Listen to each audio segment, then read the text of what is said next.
మనం గౌరవించాల్సిన బాధ్యత అందరి మీద ఉంది. సో నేనైతే ఎవరిని బ్లేమ్ చేయట్లేదు. కాబట్టి నేను ఇంతవరకే రాలేదు ఎలక్షన్స్ అయిన తర్వాత. మీరు కూడా అబ్జర్వ్ చేస్తున్నా, మీ టీవీ ఛానల్స్ కానీ, పేపర్లు కానీ, మేధావులు కానీ, ఎవరైనా సరే ఈ ప్రజా తీర్పు సరే ఎలక్షన్లో ఒకసారి ఒక పార్టీ ఓడిపోతే ఒక పార్టీ గెలుస్తుంది. దీనికి కారణాలు ఏంటి అని విశ్లేషణ చేస్తారా?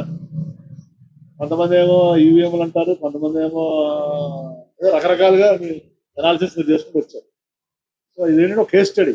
మీరు కూడా అసలు ప్రజలు ఎందుకు తిరస్కరించారు అనేది కూడా మీరు ఒకసారి కేస్ స్టడీ చేయాలి. ఏది జర్నలిజంలో శ్రీనివాస్ గారు 4 నుంచి ఉన్నారు. శ్రీనివాస్ మరి రాజధాని పెడతామన్నా, అన్ని పథకాలు ఇచ్చినా, మరి ఎలాంటి అవినీతి లేకుండా పరిపాలించిన ఎందుకు ప్రజలు తప్పనిసరిగా మరి నా వరకు అయితే నాకేమీ అర్థం కాలేదు ఎందుకు అలా జరిగింది. మరి నేను అనుకుంటూ ఇక్కడ స్థానికంగా ఉన్నటువంటి అభ్యర్థులను చూసి వాళ్ళు రూట్లేదా ప్రజలు పైన ఉన్న వాళ్ళని చూసి వాళ్ళు నిర్ణయం తీసుకుండొచ్చు అని నేను భావిస్తున్నాను.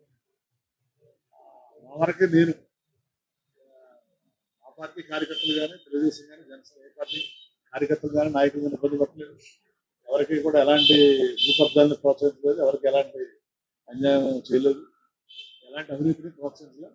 అందరూ కూడా చూశారు 5 సంవత్సరాలు ఎలా పరిపాలించా, అది ఎమ్మెల్యేగా అని ప్రజలు విలక్షణమైన తీర్పు ఇచ్చారు. తప్పులేదు. సో ప్రజా తీర్పును గౌరవించాల్సిన బాధ్యత అందరి మీద ఉంది. సో ఎన్నో మరి లోటుపాట్లు ఉంటాయి. లోటుపాట్లలో మంచి చెడు ఉంటుంది, ప్రతి నాయకుల్లో మంచి చెడు 2 ఉంటాయి. వాటిని విశ్లేషణ చేసుకుని మంచిని మనం ముందుకు తీసుకెళ్తాం. మన వల్ల తప్పులు కానీ చెడు కానీ ఉంటే వాటిని విశ్లేషణ చేసి ఎక్కువ చేసుకుని ముందుకెళ్తాం జరుగుతుంది.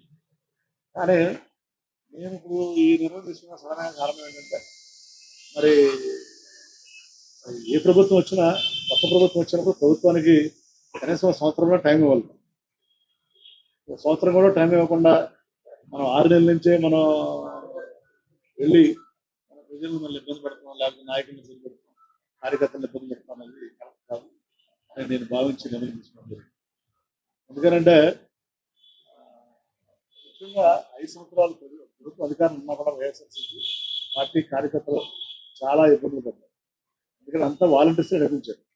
కార్యకర్తలకి కానీ, నాయకులకు కానీ ఏమీ గౌరవం అనేది లేదు. వాళ్ళకి పొలిటికల్గా కానీ, ఫైనాన్షియల్గా.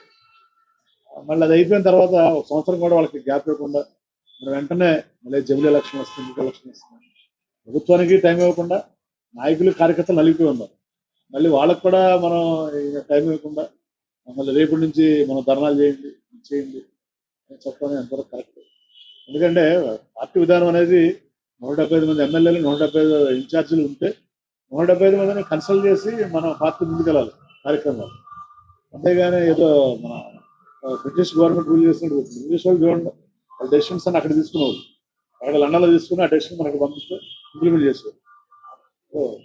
ఏ పార్టీ అయినా ప్రజాస్వామ్యబద్ధంగా ఉండాలి, కానీ ప్రజాస్వామ్యబద్ధంగా లేకుండా నిర్ణయాలను ఏకపక్షంగా తీసుకుని వాటిని మీరు అమలు చేయండి అని చెప్పడం కరెక్ట్ కాదు. సో ఎందుకంటే మళ్ళీ నాకు కార్యకర్తలని ఎంత ఇబ్బంది పడ్డారో 5 సంవత్సరాలు చూసాను దగ్గర, వాళ్ళంతా నలిగిపోయారు దగ్గర నుంచి చూసాను. వాళ్ళని ఇప్పటికీ కనీసం ఒక మీటింగ్ పెట్టి పలకరించకుండా వాళ్ళని అసలు ఏం జరిగింది, ఎలా జరిగింది అని చెప్పకుండా మళ్ళీ మీరు ధర్నాలు చేయండి, గొడవ చేయండి